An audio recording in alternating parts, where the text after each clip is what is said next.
The new baseball season is upon us, and while fans debate the best hitting lineups and pitching staff, they probably won't be discussing the frequency and prevention of Tommy John surgery. But maybe they should be. The surgery, which replaces a ligament from a pitcher's elbow with a ligament from elsewhere in the body, has become so commonplace, most players and fans consider it routine. But should it be? Joining us now to discuss is Jeff Passan, author of The Arm, Inside the Billion-Dollar Mystery of the Most Valuable Commodity in Sports. Hi, Jeff. Thanks for being with us. Thank you for having me, Tanya. So tell us a little bit about Tommy John surgery. What has to happen to a pitcher?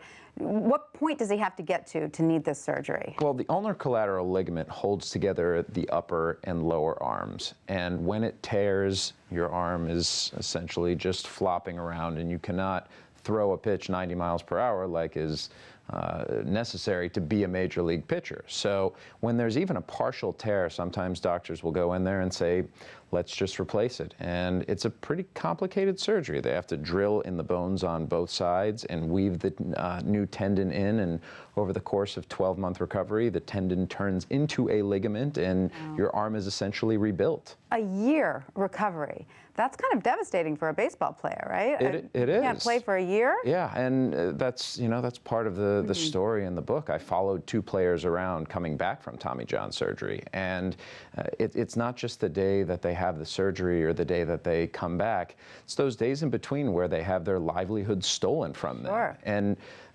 it's one thing for it to happen to a major leaguer, but this is happening much more frequently with children these days. Well, I wanted to ask you about that. Is that sort of because kids are being pushed into sports at an earlier and earlier age and made to specialize so young? Is that part of the sports problem? Specialization is a huge part of the problem. If you play baseball year-round for 12 months a year, you're more than 5 times likelier to have an arm injury than if you play season by season. And that's the way that sports goes these days, unfortunately, with kids, that they get pushed into one sport, they get asked to specialize, and they're told if they don't do it, the chances of them going on to something bigger and better aren't very likely. And so at what age do doctors say it's safe for a young player to specialize in pitching, let's say?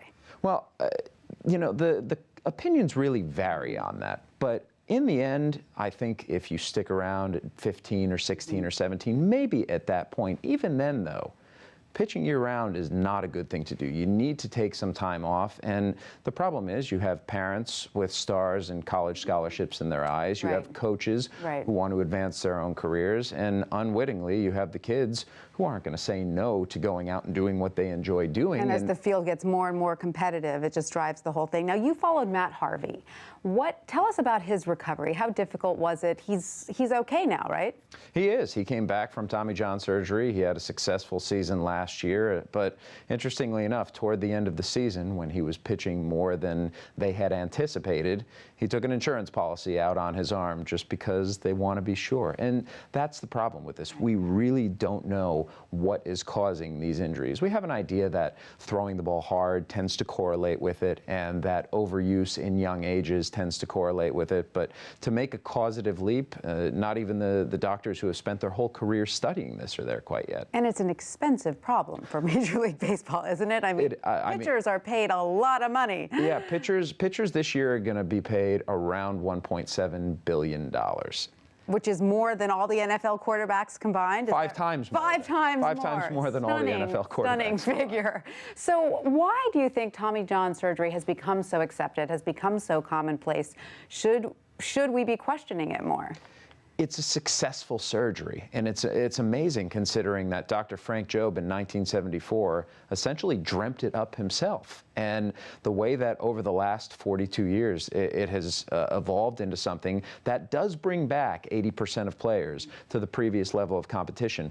Once they get there, though, they're not always quite as good as they were. And the big issue here is that because it's happening younger and younger, the biggest predictor for a future arm injury is a past arm injury. So the idea that these kids who are having it at 15 and 16 and 17 are going to be They're having pitching. the surgery at that age? Absolutely, yeah. Wow.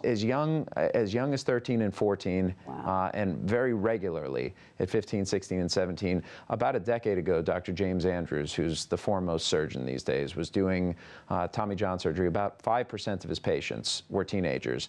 These days, it's over 30%. And in the last 5 years, 56.8% of Tommy John patients have been teenagers. Well, maybe your book will start the conversation that seems to have been dominated lately in the world of sports over concussions. This seems like it could be just as important for people to discuss. Jeff Passan, thank you so much for being with us today. Thank you for having me.